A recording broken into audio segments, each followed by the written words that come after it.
When you are done outlining with hot glue, you are going to paint over your paper and paint over all of the hot glue lines and all of these little dots on your corn and things like that. And then we're going to rinse it off. So I'm going to show you what that looks like. You will need a paintbrush. So you bring your paper over to a paint station. You come over here and you want to try to grab a big paintbrush. This one's pretty big, so this one will work nicely. And you might need some water. If there's already water at the table, then you don't need to get any. Also, if there's already a brush over here, then you would not need to get any. So here's my stuff, and I'm just gonna paint over my paper. And I can use any of these colors that I want. I think I'll use this purple. And you can mix colors on here if you want, but can you mix in the tray? No, you may not. You can mix on your paper, but not in the tray. I wanna get lots of color mixed in here with the water. So swirl around there so that the color is nice and bright. And maybe I'll get some red in there too. And I want to get down into all of these little areas in between my glue. I don't want to do a really specific job of painting because the paint is going to be rinsed off in the end anyway. I'm just kind of filling it with some interesting color.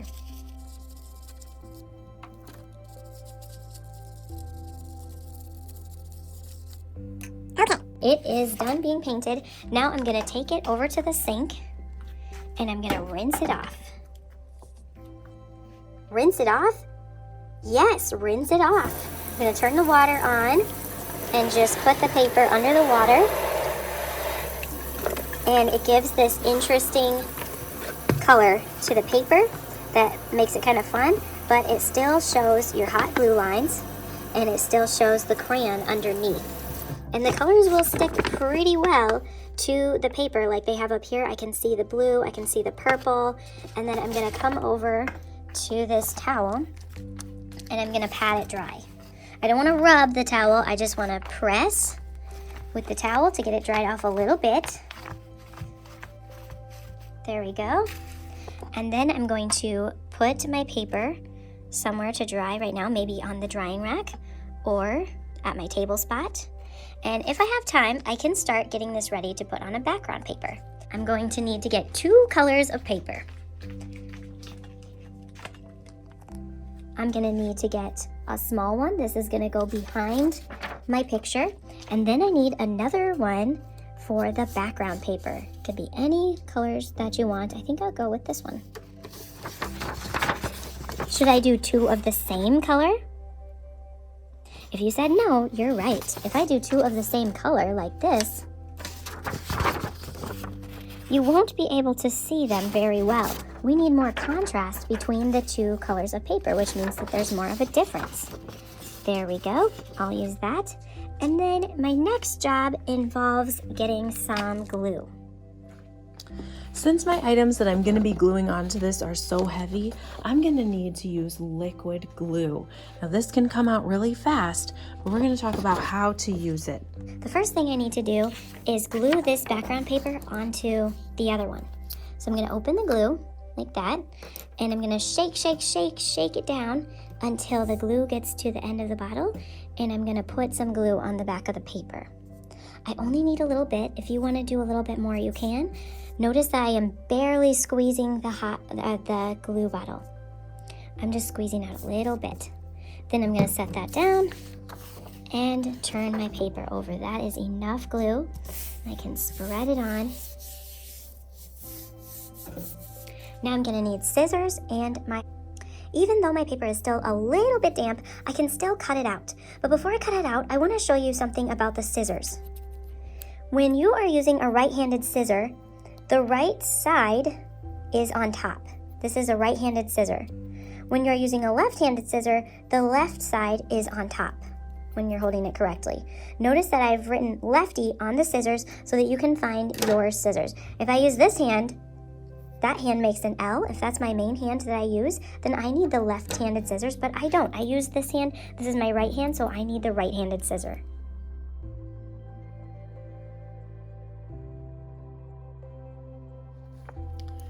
Make sure you are not trying to cut on the glue lines. It's going to be really hard to cut on them just cut kind of right next to the glue lines so that you only have to cut through the paper and not the hot glue, because the hot glue can make it kind of tricky for you.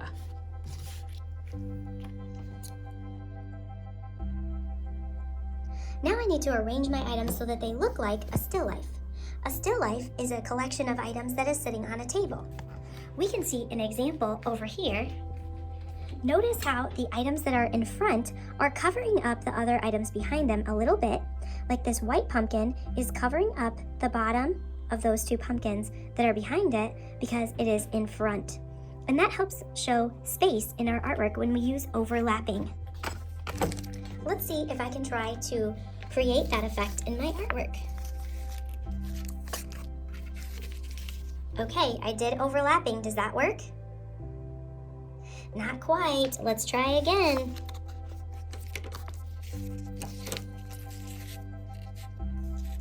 Will that work? Yes, that can work.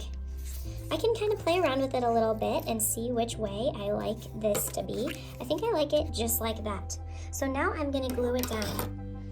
If my paper is dry enough, I can use hot glue, or I can use the liquid glue bottle if my paper is still really wet. So I'm going to check my paper.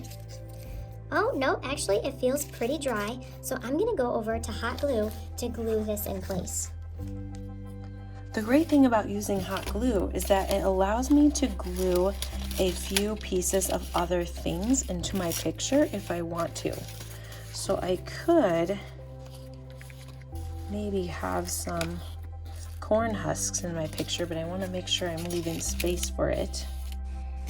I don't want to just take an entire bunch of corn husks because there are a lot of people in this class that may need to have a turn to use these, so I want to share these with other people in the class. I'm just going to take a few of these off, and then I can use hot glue to glue everything in place.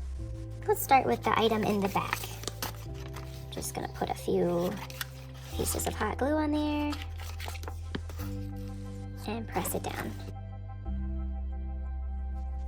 When you're gluing on the corn husks, you can use a popsicle stick to press the items into the glue. Let's see that happening here. So there's some hot glue. I don't want to touch it with my finger. And if I press down with my finger, the heat is going to go through this really thin husk and it's going to touch my finger. With the popsicle stick, then I can press it down without burning myself. Now, these pieces might come off when it's hanging in the hallway or being stored in my portfolio, so I kind of want to lift them up and make sure they are secured to the paper at more than one spot, not just at this one spot there. Let's turn it the other way and make sure this is done. There we go. All right. Now I think I'm done.